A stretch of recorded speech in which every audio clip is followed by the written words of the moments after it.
Tonight, mayhem in Manchester as a terror attack strikes a UK synagogue. Everybody else, he has to fall. Go away. A scene of chaos on Judaism's holiest day. A vile individual committed a terrorist attack that attacked Jews because they are Jews. How the horrific attack played out and how Canada is reacting. The warning to prospective parents after an Alberta newborn dies of measles. We're always just, really hoping that this never finds its way here into our communities. And a high-flying adventure for a good cause. I look around, I look down, and I said, boy, it's great being up here. It's a big ocean. How an octogenarian aviator's fundraising efforts are landing him in the record books.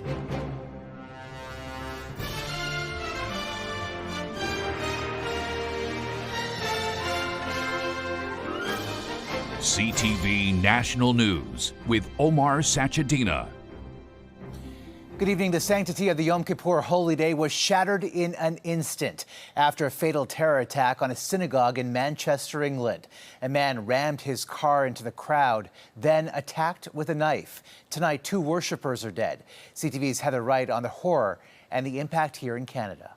Everybody else, he has to fall. Go away. Terror at a synagogue on the holiest day of the Jewish calendar. Police say a man wearing what appeared to be an explosive vest first drove a car into worshippers gathered outside a temple in Manchester, England, then got out of his car and attacked others with a knife. 2 people were killed, 4 others injured. The suspect, identified as 35-year-old Jihad al-Shami, was shot and killed by police. I've been shaken to the core, and I hope that we can come together and heal. The attack has been deemed an act of terrorism and occurred in an area of Manchester home to many Orthodox Jews.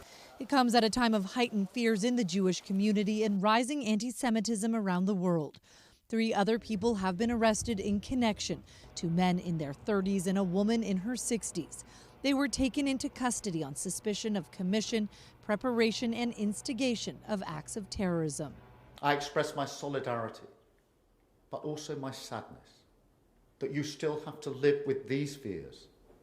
Nobody should have to do that. Nobody. Security has been beefed up at synagogues around the world, including here in Canada. Toronto police announced last month they would increase patrols throughout the high holidays, as well as during the lead up to the 2-year anniversary of the Hamas attacks of October 7th. Scary times, obviously, okay, and it's crazy. It's crazy. This cannot continue. If you can always justify our murder, then it doesn't stop. Today, Prime Minister Mark Carney called the Manchester synagogue attack an appalling anti-Semitic atrocity, vowing we will always protect the inalienable rights of Jewish communities to live their lives free from intimidation and threats of violence. And despite the increased security, there is a fear within the Jewish community, a concern that what happened in England could happen here. Heather Wright, CTV News, Toronto. Health officials in Alberta are confirming the province's first measles death this year, a baby born prematurely. The baby, whose mother contracted measles during pregnancy, died shortly after birth. Children under 5, people with weakened immune systems, and those who are pregnant are at highest risk for measles infections. Health experts say measles cases have gone up as immunization rates have declined. The measles, mumps, and rubella vaccine we've been using, again, for the better part of 30-plus years here. We know it's safe. We know it works. Officials are now urging anyone planning on getting pregnant to obtain 2 measles vaccines before they conceive. An Ontario family is still in shock after suspects broke into their home and they were left for hours waiting for police. Watching it all unfold in real time from his doorbell camera was Rajendra Prasad and his daughter, who called police, worried about the family dog, who was the only one inside. My bed cover was covered. There was blood marks, there was urine, there was very clearly something had happened to her. The dog was taken to the vet, the house was ransacked, and police didn't come until the next morning, citing too many calls. They are now searching for 4 suspects. Clear example of what can be achieved when law enforcement agencies break down silos. And in Niagara region, 30 arrests have been made and 38 stolen vehicles recovered. Multiple police forces worked together to recover about $3 million worth of vehicles, drugs, weapons, and cash. Conservative leader Pierre Poilievre is pushing for the Liberals to get on board with his party's plans for bail reform.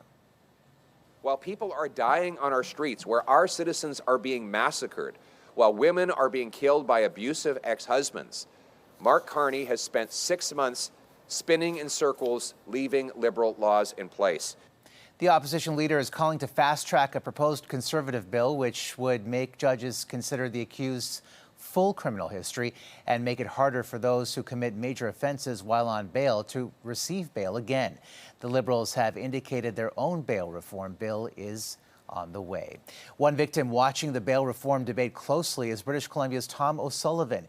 He's an outspoken advocate for parole and bail reform, having suffered sexual abuse himself at the hands of a repeat offender who broke the law but posed as someone defending it. CTV's BC Bureau Chief Andrew Johnson explains. When Tom O'Sullivan hears politicians talking about bail reform or keeping dangerous offenders locked up, he can't help but be cynical. I don't have any faith in our government at all. You see it all the time, them releasing these people and hurting people again. O'Sullivan has lived it. In 1982, when he was 10 and growing up in Mississauga, he and a friend were abducted and raped by convicted pedophile and child killer, Gary Alexander McCorkle. McCorkle had just been released on parole months earlier and was posing as a police officer. All I remember is him brutally attacking us. I remember being strangled, and then I just remember waking up in my neighborhood and then running home. Those terrifying moments laid the groundwork for a life of struggle. The first of multiple suicide attempts came at age 12, and later a Graves' disease diagnosis as an adult. When my boys almost turned 8, is when I got really bad PTSD and went from like about 180 pounds to 90 pounds in about 16 months. And then ended up with Graves, and then I fell and fractured my hip and ended up in a wheelchair. O'Sullivan regained the ability to walk, but survives on compensation payments he says haven't kept pace with inflation. And more than 4 decades after he was attacked, he is sickened watching dangerous offenders released, then accused of new crimes. The government needs to step up and keep these people locked up for good. There's no cure for pedophiles. They look after the criminals better than they do the victims. That is a characterization one expert agrees with. In there's cases where people are released on parole, even when the parole board's been told that they're going to reoffend. A decision O'Sullivan knows firsthand can have disastrous consequences. Andrew Johnson, CTV News, Maple Ridge, BC. A man who claims he's been behind bars for 33 years for a crime he did not commit could be a step closer to freedom tonight. As CTV's Quebec Bureau Chief Geneviève Beauchemin reports, provincial prosecutors are now admitting there may have been a miscarriage of justice. Daniel Jolivet has spent more than half his life behind bars, claiming his innocence. We spoke to him in prison in 2023. I didn't kill those people. They were my friend, you know. Now, a rare letter from Quebec's Crown Prosecutor's Office could be key to his case. We now believe that the allegation of miscarriage of justice against Mr. Jolivet is not without merit, wrote Prosecutor Benoit Lauzon to Jolivet's lawyer. They recognize that there was a mistake that was done. Disclosure was not made properly, and this could have had an impact on Mr. Jolivet's case. Jolivet was convicted of a 1992 quadruple murder. Drug traffickers Denis Lemieux and François Leblanc were gunned down, along with 2 women who were at the wrong place at the wrong time. Jolivet was a career criminal. Evidence against him rested on the testimony of a former police officer turned criminal turned informant. I want them to know that I'm innocent. Jolivet has repeatedly petitioned the Criminal Conviction Review Group for a new trial. The other day, I phoned Daniel and he said, you know what? I've been in jail 12,000 days. Pierre Belland is the one who wrote to the Crown asking for a review. He wrote a book about the case, The 12th Juror. He says the letter shows the Crown does not believe Jolivet got a fair trial. The prosecution at the time did not, through discovery, did not pass on to the defense a ton of documents. But the Crown can't order a new trial. The file is now in the hands of the Justice Minister. The department says it can't comment for now, citing some aspects of the case that are currently being challenged in federal court. We believe that he could act, and we hope that he will do so, because every day that he doesn't act, well, an innocent person is in prison. Supporters now hope they're a step closer to securing Jolivet's release. Geneviève Beauchemin, CTV News, Montreal. Chaotic scenes for travelers in New York when two planes collided at LaGuardia Airport. Video yesterday capturing two planes approaching on the tarmac in what's being called a low-speed collision. The wing of a jet preparing to take off, clipping the cockpit window and nose of a plane that had just landed. Luckily, no injuries, and the cause is under investigation.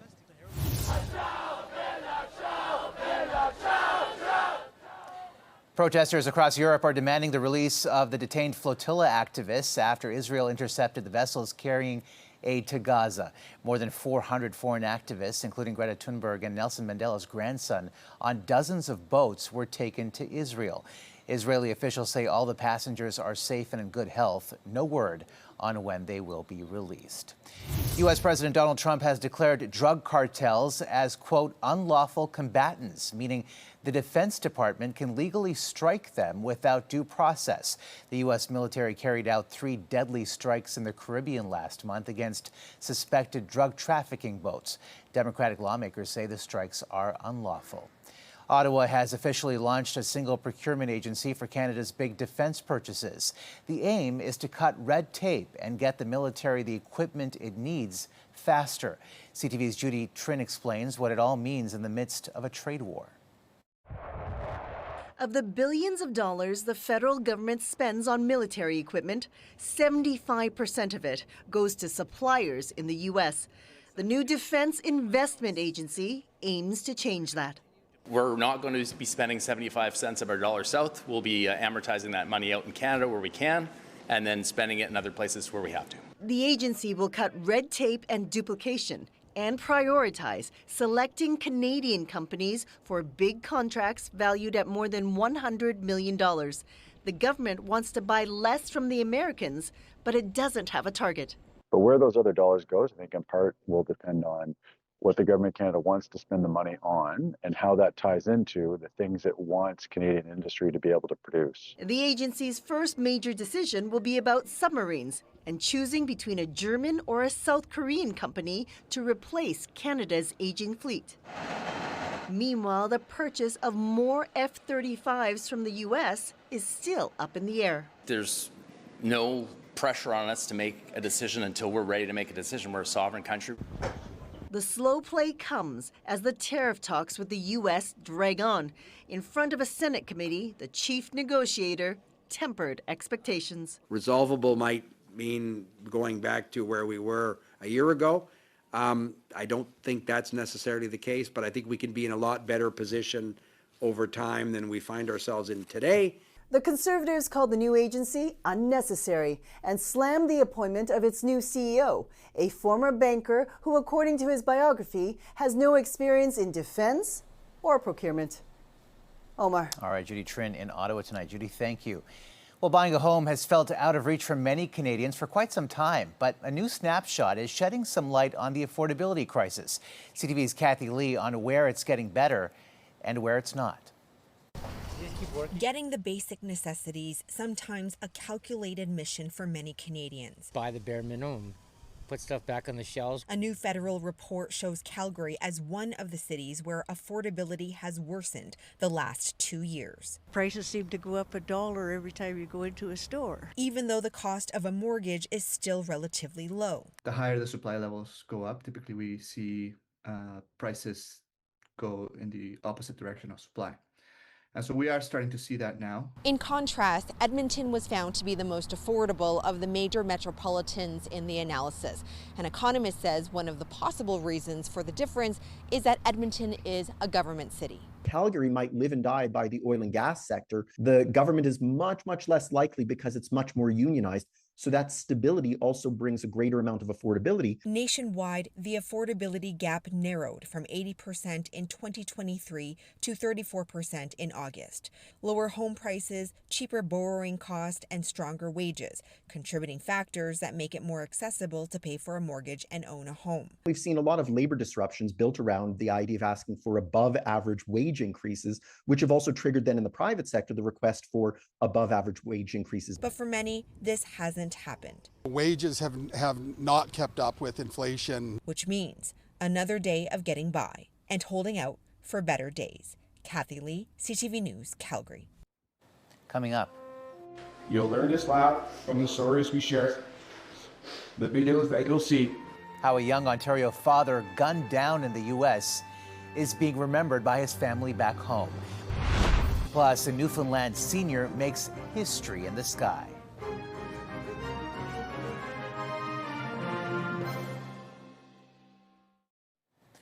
A somber day just east of Toronto where family and loved ones came to say goodbye to Mike Robinson, the Canadian man and new father shot and killed last week while on a golfing trip in Wisconsin. Here's CTV's Adrian Gabriel on the emotional final farewell. Would you know my name? A moving acoustic tribute as a grieving family gathers around an open casket to say a final, heartbreaking goodbye. With hockey jerseys lining the walls, Mike Robinson's older brother took a deep breath as he began to deliver an emotional eulogy. Mikey wore many jerseys. Son and brother first, then teammate, then came along husband, and just weeks ago, one of the most proudest that he put on, dad. Just 6 weeks ago, the 32-year-old and his wife welcomed a baby daughter into the world. Your dad loved you beyond words. You'll learn this loud from the stories we share, the videos that you'll see. Last Wednesday, the new father experienced another lifetime achievement, sinking his first hole-in-one at a Wisconsin golf course he dreamed of playing.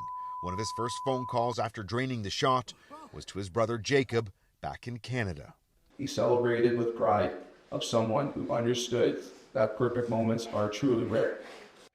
Mikey! A few short hours later, Mike Robinson was killed. He's not conscious, not breathing. Robinson was walking to his hotel after dinner in Sheboygan Falls, Wisconsin, when he was shot. A 34-year-old has been arrested and charged with first-degree reckless homicide. Raised in Stouffville, Ontario, Robinson played hockey in the OHL, ECHL, and in Europe. Now living in Pennsylvania, he was scheduled to fly back to Canada this weekend for his sister's wedding, which is now being postponed. Know this, Mikey will be there. He'll be there in the first look, in the bows, and the laughter of all the speeches. With the family now hosting a somber celebration of life, there has been an outpouring of support. Hundreds of thousands of dollars have been donated to an online fundraiser, and there were more flowers sent than the family could fit in a single room for this service. This story is not a headline. Even on his last day, Mikey did find joy. He shared it, and he gave it away freely. Would you hold my hand if I saw you in heaven? Adrian Gabriel, CTV News, Oshawa, Ontario. Still ahead. The unveiling of the new 2026 World Cup match ball.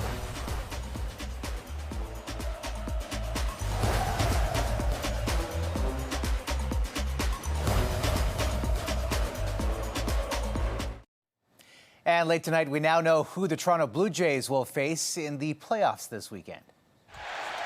And the Yankees have completed step one on their way back to a World Series. The New York Yankees defeated the Boston Red Sox 4-0 in the Wild Card Series and will go on to play the Blue Jays in the American League Division Series. Game 1 is Saturday afternoon in Toronto. A major milestone in the countdown to one of the biggest sporting events in the world. The new official match ball for the 2026 FIFA World Cup right here in studio this evening was unveiled today. And for the first time in history, it's sporting the Canadian maple leaf. The ball is called Trionda, from the Spanish for three waves, celebrating the three host nations, Canada, Mexico, and the U.S. It's the first time the ball's been made out of 4 panels. Last World Cup, the ball had 20. And it has a sensor to send real-time data to referees to help make key calls. CTV and TSN are Canada's exclusive home for all the action, which begins in just 252 days on June 11th. Bad Bunny's halftime show at the upcoming Super Bowl will likely be drawing ICE agents to the big game. Trump's Homeland Security advisor says immigration officials will be at the stadium when the Puerto Rican artist performs, looking for anyone there illegally. Bad Bunny avoided the U.S. on his recent tour, afraid ICE would go after his fans. I said it was like October, and I was like, oh my God, the new Taylor Swift album is coming out tomorrow. And the wait for Swifties is nearly over.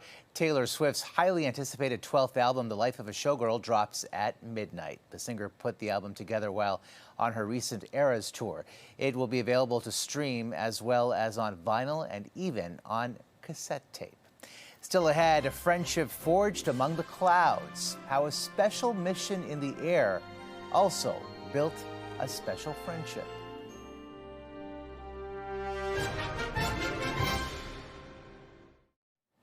We want you to meet a man whose journey in life hasn't only been about reaching his destination. It's also been about making a difference along the way. CTV's Garrett Barry on the pilot who's landed right into the record books. This pair have been a lot of places over the past month. Sunday, we only have, I think, an hour and a half flight to it. But this layover is a record setter. After their 10-hour flight yesterday from the Azores in Portugal to St. John's, Ed Galkin and his team believe he's become the oldest aviator to cross the Atlantic in a single-engine airplane, a 1976 Cessna. We don't find it boring. I'm up there, I look around, I look down, and I say, boy, it's great being up here. It's a big ocean, and a lot of problems that you think you have, you really don't have it. It's not just for the history books. This journey is a fundraiser for the Rotary Club's work in taking on polio around the world, the second one in a series that's already raised millions for the cause. We've seen the greatness of Rotary and all these other organizations united together to end polio. So we don't have hope. More importantly, we believe we are seeing the end of polio. Their friendship is a new one. These men spent just a few hours on the phone and meeting before setting off on this 5-week trip together in one of the smallest airplanes you'll ever find. We definitely didn't have too much difficulty handling each other. We've never been at a loss of words about what to talk about or tell jokes about. And sometimes I get irritable and sometimes he gets irritable. And usually within minutes, we're off talking about something else. It's Ed's second world record. He's also believed to be the oldest to navigate the globe in a single-engine aircraft. Well, I guess I'm number one. He says if conflict and unrest subsides around the world, he might consider an around-the-world journey one more time. Garrett Barry, CTV News, St. John's. A remarkable sense of adventure. That's a snapshot of this Thursday. Heather is here tomorrow. For all of us at CTV National News, thank you for watching and good night.